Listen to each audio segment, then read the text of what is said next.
ഇന്ന് ഈ വ്ലോഗ് കണ്ടു തീർക്കുമ്പോൾ ഞങ്ങളുടെ ലൈഫിലെ ഏറ്റവും സന്തോഷമുള്ള ഒരു കാര്യത്തിന്റെ ഒരു ഭാഗം നിങ്ങളും കൂടെ ആവുകയാണ്.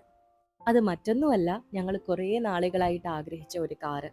അത് ഞങ്ങൾ ഇന്ന് സ്വന്തമാക്കുകയാണ്. അതിനായിട്ട് നമ്മൾ ഇന്ന് എത്തിയിരിക്കുന്നത് നെട്ടൂരുള്ള കിയയുടെ ഷോറൂമിലാണ്. ഞാനും ഏട്ടനും ബസ്സിൽ ഇങ്ങ് ആദ്യം എത്തുകയാണ് ചെയ്തത്. നാട്ടിൽ നിന്ന് ചേട്ടൻ ഇന്ന് രാവിലെയുള്ള ട്രെയിനിന് എൻ്റെ വീട്ടിലെത്തിയിട്ടുണ്ട്. അവിടുന്ന് ഇനി അച്ഛനും അമ്മയും ഉണ്ണിച്ചേട്ടനും ചേട്ടനും കൂടെ അവിടുത്തെ കാറിലിങ് എത്തിക്കോളൂ.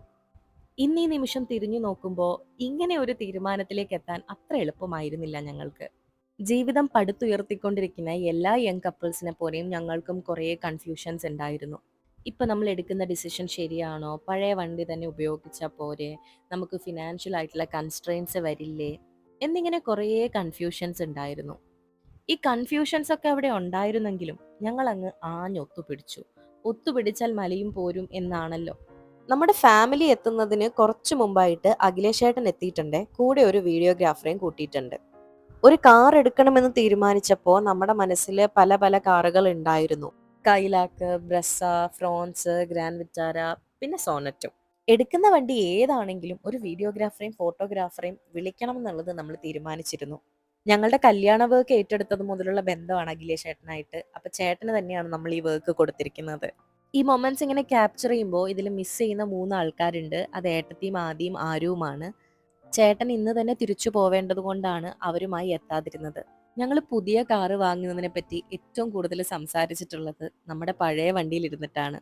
വളരെ ചെറിയ പ്രായം മുതലേ എനിക്കുള്ളൊരു ശീലമായിരുന്നു ജീവനില്ലാത്ത വസ്തുക്കൾക്ക് പേരിടുന്നതും അതിന് ജീവൻ ഉള്ളതുപോലെ അതിനെ ട്രീറ്റ് ചെയ്യുന്നതുമൊക്കെ. ഞങ്ങളുടെ പഴയ വണ്ടിക്ക് ഞാൻ ഇട്ടിരുന്ന പേര് ജബ്ബാർ എന്നായിരുന്നു.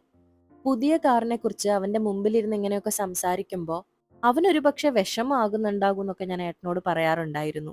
ജബ്ബാർ എന്ന് പറയുന്നത് 2006 മോഡലിലുള്ള ഒരു ഇൻഡിക്കയാണ്. ആദ്യം ആരും ഒക്കെ വിളിക്കുന്നത് നമ്മുടെ റെഡ് വണ്ടി എന്നാണ് അതിനെ. ഏട്ടനൊക്കെ സ്കൂളിൽ പഠിക്കുമ്പോൾ ഏട്ടന്റെ വീട്ടിൽ വാങ്ങിയ വണ്ടിയായിരുന്നു അത്. കല്യാണത്തിന് ശേഷം നമ്മൾ ഒരുപാട് യാത്രകൾ പോയതൊക്കെ ആ വണ്ടിയിലാണ്. പ്രായത്തിൻ്റെതായ ബുദ്ധിമുട്ടുകൾ അവൻ ഉണ്ടായിരുന്നുവെങ്കിലും ജബ്ബാർ ഒരിക്കലും ഞങ്ങളെ വഴിയിൽ അങ്ങനെ കിടത്തിയിട്ടില്ല.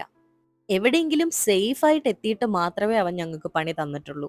2024 നമ്മൾ നമ്മുടെ പഴയ വണ്ടിയുമായിട്ട് ഒരു യാത്ര പോയിരുന്നു. ആ യാത്രാ വ്ളോഗ് നമ്മുടെ ചാനലിൽ കിടപ്പുണ്ട്.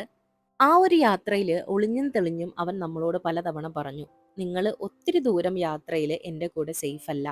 ജീവിതം എന്ന യാത്രയിൽ ഇനി എത്രയൊക്കെ വണ്ടികൾ വാങ്ങിയാലും നമ്മുടെ ആദ്യത്തെ സാരഥിയായ ജബ്ബാറിനെയും അതുപോലെ ഒരുമിച്ച് ആദ്യമായി വാങ്ങിയ ഈ സോണറ്റ് സുന്ദരിയെയും ജീവിതാവസാനം വരെയും ഞങ്ങൾ മറക്കില്ല.